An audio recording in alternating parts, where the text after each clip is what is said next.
Buenas noches, en este video voy a presentar mi tarea, actividad 2, mecánica ventilatoria. Se me pidió hacer un video magistral, por lo cual pues lo voy a hacer sin ayuda ni colaboración porque pues en estos momentos no puedo contar con nadie más. Bueno, para empezar, vamos a hablar sobre la función principal del aparato respiratorio. El aparato respiratorio cumple con la función de la respiración, la cual conlleva el intercambio de oxígeno desde la atmósfera por dióxido de carbono producido por las células del cuerpo, es decir, captan el oxígeno del aire y eliminan el dióxido de carbono para por ende llevar oxígeno atmosférico hacia las células del organismo y así por consiguiente eliminar el dióxido de carbono producido por el mismo. El aparato respiratorio cumple con otras funciones como lo son: regula el pH, regular la temperatura, transportar el oxígeno por la sangre, regula el control de la respiración, el control químico y no químico de la respiración y la vocalización. La mecánica ventilatoria. Esta se le define como las fuerzas aplicadas a los pulmones por los músculos respiratorios y la caja torácica. Esta mecánica se divide en dos tipos de fuerza para llevar a cabo la respiración. Por ejemplo, la inspiración y la expiración. La inspiración. Esta es un proceso activo que necesita trabajo, o sea, involucra a los músculos como el diafragma, los intercostales externos, los accesorios, escalenos y eso. Cuando se produce la aspiración, el aire entra hacia los pulmones y el diafragma se contrae y desciende. La expiración. Este es un proceso pasivo que utiliza las propiedades elásticas del pulmón y involucra los músculos como lo son el recto del abdomen, el oblicuo externo interno, el transverso del abdomen y el intercostal interno.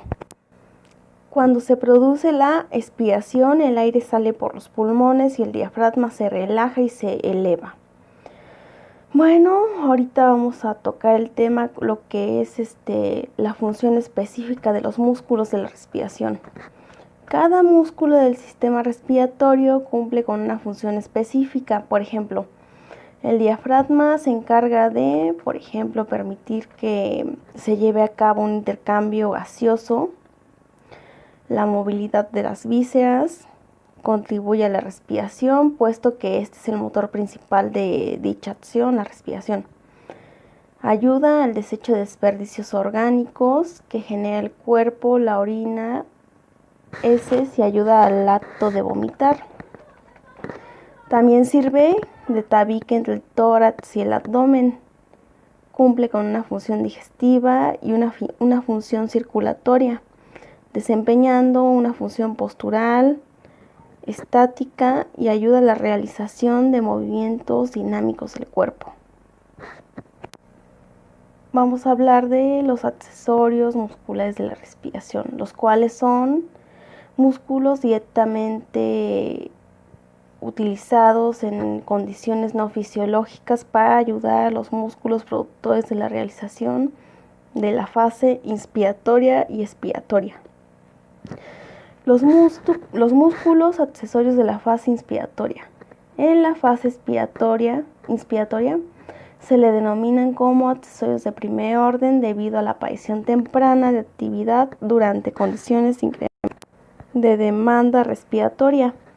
Estos músculos serían los esternocleidomastoideos, que cumplen la función de producir movimientos de inclinación lateral y rotación de la cabeza. Los escalenos cumplen con una función, la cual es actuar de manera simultánea para elevar y fijar la primera y segunda costilla. Amplía el volumen intratorácico para ayudar a la inspiración y fija la costilla. Los pectorales mayores cumplen con la función de intervenir en la inspiración profunda. Los músculos accesorios dentro de la inspiración de segundo orden son aquellos que intervienen en situaciones de necesidad extrema para ampliar el volumen de la caja torácica. Y los músculos que se ven involucrados dentro de dicho orden serían los pectorales menores, acompañados con otros músculos como los trapecios y serratos. Los músculos de la fase expiratoria. Estos actúan durante la expiración forzada y en aquellos procesos que requieren la fijación de la pared abdominal y la elevación de la presión de la cavidad del pujo. Estos músculos que se ven involucrados en esta fase serían los músculos abdominales, el resto anterior mencionado, los oblicuos del abdomen. Bueno, como sigue comentando, ahorita vamos a mencionar lo que es la presión de oxígeno a nivel atmosférico y su papel en la difusión de gases a nivel alveolar. La saturación de oxígeno se define como el oxígeno transportado por la hemoglobina formando exhemoglobina. Estos niveles correctos de SA02 es de 95 a un 99%, por debajo del 90% que se podría considerar como hipoxemia. La presión atmosférica varía en relación con la altura y las condiciones meteorológicas y la latitud, por lo que la presión parcial de oxígeno en las regiones frías sería menor. En altura con presiones atmosféricas menores, la afinidad de la hemoglobina por el oxígeno desciende para facilitar la adquisición de oxígeno por el resto del organismo. Este proceso fisiológico se produce también en los cambios de presión atmosférica que hay en los anticiclones y borrascas. Son variaciones muy pequeñas de presión atmosférica y en sujetos sanos no se notaría una bajada en la saturación de oxígeno. Mas, sin embargo, en individuos donde la saturación es muy justa, esos pequeños cambios sí alteran la saturación del oxígeno. Dependiendo de los niveles atmosféricos en los cuales el individuo esté expuesto, se puede presentar la hiperoxia, el cual es el exceso de oxígeno y presenta altos niveles en la presión parcial del oxígeno, refiriéndose al exceso de oxígeno en los pulmones, en los tejidos corporales, y exceso de oxígeno podría provocar una intoxicación por oxígeno. La hipoxia es un estado deficiente de oxígeno en la sangre, células y tejidos del organismo. La fracción inspirada de oxígeno es la concentración o proporción de oxígeno en la mezcla de aire inspirado. Por ejemplo, si el volumen de la corriente de un paciente es de 500 miligramos y está compuesto por 250 miligramos de oxígeno, la FiO2 es del 50%. Toquemos el punto de cuáles son los componentes, los gases que conforman el aire a nuestro alrededor. Por ejemplo, la composición del aire sería de nitrógeno, el cual constituye un 78% del aire atmosférico y es esencial en los aminoácidos y ácidos nucleicos. Elementos clave para los seres vivos, es el elemento con mayor presencia en el aire que respiramos. El oxígeno. Alrededor de un 20% del aire que respiramos es el elemento más importante para los seres vivos, ya que es necesario para la respiración. El dióxido de carbono ocupa un 0.03% del aire, el cual es es el resultado del uso de oxígeno en diferentes funciones vitales y es expulsado como resultado de los procesos realizados por el sistema respiratorio. También hay gases nobles en cuanto a la composición del aire. Por ejemplo, el argón. Dicen que es un gas con mayor presencia en la atmósfera. Neón. Esta está presente en la formación del aire y es abundante en el universo. Helio. La ligereza de este elemento ha hecho que se haya evaporado a lo largo de los siglos y por lo tanto tiene poca presencia en la atmósfera. El metano es uno de los elementos que contribuyen al efecto invernadero. Krypton, gas noble con muy poca presencia. Muy bien, ya tocando este punto vamos a hablar sobre el intercambio de gases a nivel alveolar.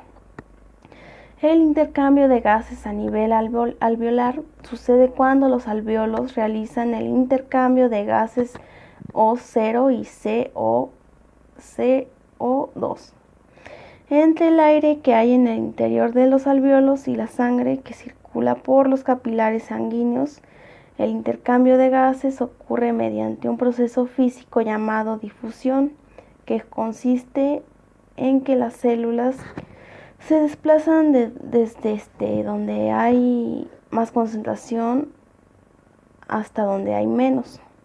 El dióxido de carbono se transporta disuelto en el plasma sanguíneo y en la parte líquida de la sangre. ¿Cuál es el papel que tienen las presiones de oxígeno a nivel alveolar y capilar para una correcta hematosis? La hematosis es un proceso de intercambio gaseoso entre el ambiente exterior y la sangre, cuya finalidad es la fijación de oxígeno, CO2, y la eliminación de dióxido de carbono, CO2, durante la respiración. El intercambio de gases es la provisión de oxígeno de los pulmones al torrente sanguíneo y la eliminación del dióxido de carbono del torrente sanguíneo a los pulmones. ¿A qué se refiere lo que es el espacio muerto fisiológico y el espacio muerto anatómico? El espacio muerto anatómico corresponde a las vías aéreas de conducción en las que no se produce un intercambio gaseoso. El espacio muerto fisiológico. Este es un parámetro funcional que determina la capacidad pulmonar para eliminar el dióxido de carbono. Bueno, para finalizar este video, las capacidades y volúmenes pulmonales son esenciales y importantes en la actividad diaria del TCU en urgencias médicas, puesto que en base a dicha información, nosotros vamos a actuar dependiendo del caso que presente el paciente. Vamos a analizarlo y vamos a revisar ciertos puntos, respiración. Bueno, el punto es que vamos a ayudar al paciente dependiendo de lo que tenga. Tendremos que hacer un análisis conciso y por ende actuar sobre dicha anomalía para ayudarle o salvarle la vida.